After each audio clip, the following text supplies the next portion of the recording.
Hello everybody, welcome back to a new video. I've been extremely sick for the last week, so I apologize for the wait. However, that is over, because today is a bit of a different kind of video, and I want to preface it by saying, I am not a psychologist, I am no type of doctor in any way, no type of psychiatric anything. This is just a video for fun, trying to dissect the interesting mind of one Dexter Morgan, America's favorite serial killer, and whether or not Dexter is actually a psychopath. Now typically when people discuss Dexter, the main things that are said are psychopath, narcissist, trauma victim, and weirdo. But where does he actually fall? First, I want to tackle the narcissist angle. From what I've been able to gather from the wisdom of the internet, narcissist personality disorder has quite a few telltale signs, such as a grandiose sense of self-importance, need for the validation of others, believing they are superior to others, and some other signs such as the willingness to exploit others and the lack of empathy. Now, when looking at the character of Dexter Morgan, he only ticks a few of these boxes. If we were talking about book Dexter, he would check off a few more, but specifically talking about Dexter from the show, I don't believe we're dealing with a narcissist. While he does lack empathy and is very willing to exploit others, Dexter is quite self-deprecating and doesn't care much for the attention of others at all.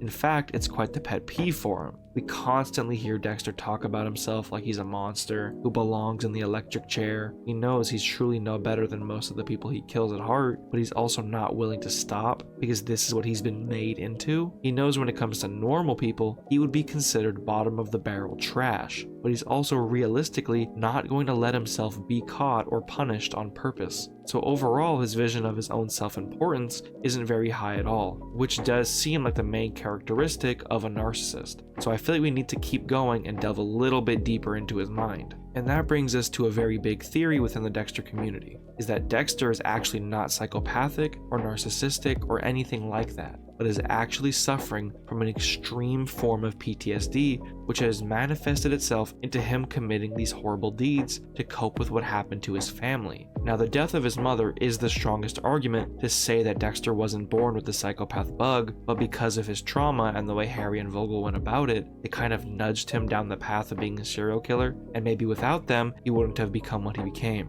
It's no doubt that Harry isn't a great father, and perhaps his intentions weren't bad, but I'd assume after losing his first child, he'd do whatever he could to protect his next children, which is what he tried to do with Brian, Deb, and Dexter. But after Brian tried to kill Deb, Harry and Doris were like, no, this kid needs serious psychological help, and likely would have been trained like Dexter had Brian not tried to kill baby Deb. Now, because of what had happened in his past, Harry likely felt responsible at that point due to his past failures as a father to at least keep Dexter out of trouble, since he couldn't manage to do that for Brian. So he fed Dexter's violent thoughts and told him to pursue them under a certain rule set, the Code of Harry, rather than the lesser of two evils, which would have been admitting him into a psychiatric hospital, where at least if they couldn't help him, he wouldn't be able to act on these thoughts, becoming what he would become if he was real, the most prolific serial killer of all time. Now, a big reason people go to the PTSD manifesting itself route rather than the psychopath route is because of the I don't feel emotions, I'm a monster, boo. Then Dexter goes on to feel a bunch of different emotions, ranging from happiness to anger, so on and so forth. However, after doing a little bit of reading online, it does seem like people with antisocial personality disorder do still feel emotion, and very strong ones in fact.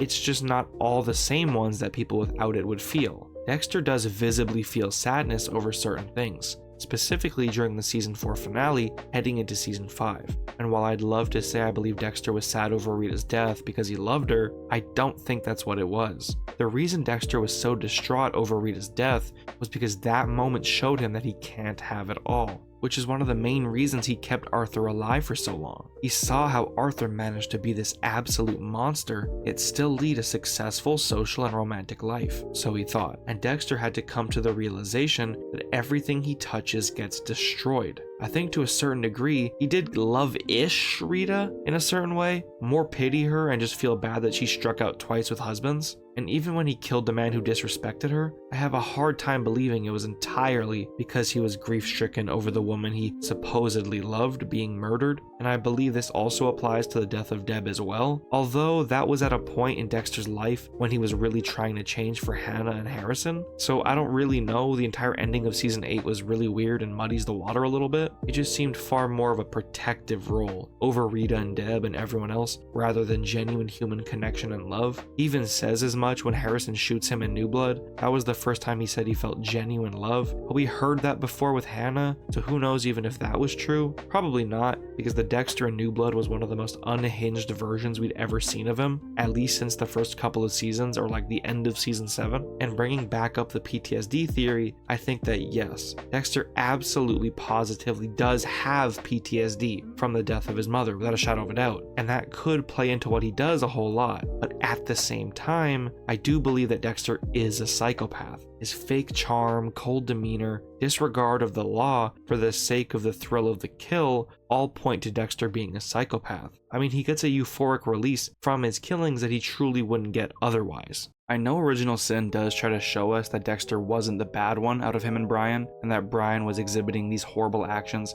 far before the death of Laura while Dexter wasn't, but I just have a really hard time believing that it's just PTSD, especially when he was chopping up animals before Harry was able to talk to him about it, and he did admit to wanting to kill people when Harry asked him the whole, have you ever wanted to kill anything bigger than a dog or an animal, whatever it was, that question, to which Dexter responded with a yes, indicating his want to murder people was there far before Harry was able to tell him that's what he was going to become, as well as Dex feeling quite a lack of remorse and occasionally impulsive violence for people who don't really deserve it, Hannah's dad being an example. Just like that guy from the start of season 5, he was an asshole, but he didn't deserve to get murdered in the way he did. And furthermore, I read a reply on a post from a clinical psychologist that said there's no reason why PTSD and antisocial personality disorder can't overlap. So just because he suffers from tremendous PTSD doesn't mean he can't also be a psychopath. And just baseline, I have a very hard time believing that anyone who has 150 direct kills who specifically chooses knives over guns for a more personal,